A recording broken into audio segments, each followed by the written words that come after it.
जो लोग नकली दवाई बेचकर पैसा कमाते थे उनके लिए आई सबसे बुरी खबर। योगी ने दे दिया तगड़ा आदेश, नकली दवा बेचने वालों की अब नहीं है खैर। योगी ने उठाया ऐसा कदम कि कुछ भी नहीं गड़बड़ होगा, आपके बच्चों को मिलेगी सुरक्षित दवाई। क्या है योगी की तैयारी, हर जिले के लिए क्या है एक्शन प्लान। खबर तो आपने भी सुनी होगी कि नकली दवाई, नकली सिरप की वजह से बच्चों की जान जा रही है।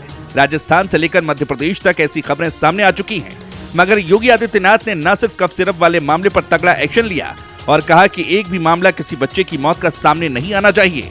जो गड़बड़ कर रहे हैं सुधर जाएं। और इसके साथ ही उन्होंने अपने काबिल अफसरों को मैदान में उतार दिया है। मगर अब जो नकली दवाई बेच रहे थे, इसके माफिया बने हुए थे, उनकी खैर नहीं है। योगी आदित्यनाथ ने इसके लिए एक्शन प्लान तैयार किया है, जो हर जिले में लॉन्च किया गया है। क्या है पूरी खबर, चलिए जानते हैं। उत्तर प्रदेश जैसे बड़े राज्य में जहां करोड़ों लोग रहते हैं, वहां दवाओं की क्वालिटी चेक करना कोई छोटा काम नहीं है। आए दिन ऐसी खबरें आती रहती है कि बाजार में नकली दवाएं घुस आई है, जो न सिर्फ बेकार है बल्कि जहर की तरह काम करती है। खासकर बच्चों के लिए बने कफ सिरप और एंटीबायोटिक्स में तो ये समस्या और भी ज्यादा गंभीर हो जाती है। राजस्थान और मध्य प्रदेश में तो हाल ही में कई बच्चों की जान चली गई, वो भी नकली सिरप पीने से। वहां के हालात देखकर तो कोई भी सरकार कांप जाएगी।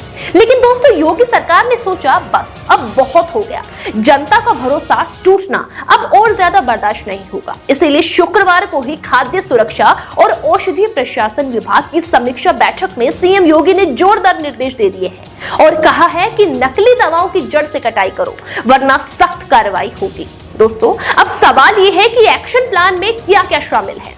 सबसे बड़ा कदम यह है कि प्रदेश के हर जिले में अब जिला औषधि नियंत्रण अधिकारी का नया पद बनाया जाएगा। जी हाँ, आपने एकदम सही सुना है।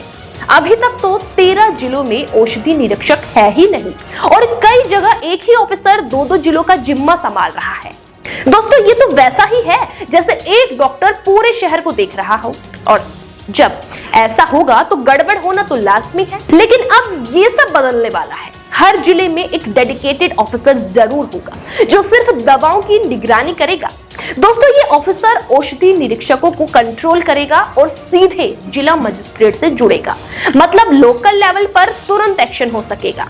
अगर कहीं भी नकली दवा की शिकायत आई तो बस एक फोन कॉल पर पूरी की पूरी टीम वहां पर पहुंच जाएगी। देखिए, अभी विभाग में औषधि निरीक्षकों के सिर्फ 109 पद हैं, जिसमें 32 तो खाली पड़े हैं। केंद्र सरकार के स्टैंडर्ड से भी कम है। ये देख योगी ने कहा कि ये तो ठीक नहीं है, इसीलिए इन पदों को दुगना करने का फैसला लिया है। यानी कम से कम 200 निरीक्षक होंगे जो हर कोने तक पहुंचेंगे। मतलब सिस्टम को मजबूत बनाने के लिए हर लेवल पर बदलाव जरूर होगा। देखिए, नकली दवाओं का कारोबार करना कोई छोटा मोटा धंधा तो है नहीं, ये माफिया जैसा गिरोह चलाते हैं। इसीलिए योगी ने बैठक में साफ कहा है कि दवाओं की क्वालिटी ही पब्लिक हेल्थ की बुनियाद है। अगर दवाएं नकली हुई तो हॉस्पिटल जाने का क्या फायदा।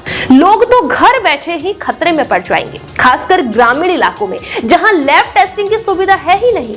वहां तो ये नया सिस्टम लोगों की जान बचाएगा। इसीलिए नकली या फिर कम क्वालिटी वाली दवा बेचने वालों की अब खैर नहीं है। गलती मिलने पर उसका तुरंत लाइसेंस रद्द किया जाएगा, जुर्माना लगेगा और जेल, ये सब कुछ उसे झेलना पड़ेगा। इसीलिए माफिया अब कांपने लगे हैं। लेकिन ये सब इतना आसान नहीं है, चुनौतियां भी है। नए पद बनाने में टाइम लगेगा, ट्रेनिंग देनी पड़ेगी, खाली पड़े पद भरने के लिए भर्ती प्रक्रिया तेज करनी होगी। मगर नकली दवा माफिया अब सावधान हो जाएं, क्योंकि बाबा का बुलडोजर सिर्फ घरों के लिए नहीं बल्कि दवा बाजार के लिए भी अब एकदम तैयार है। दोस्तों, इस पूरे मामले पर आपकी क्या कुछ राय है, हमें कमेंट सेक्शन में जरूर बताएं।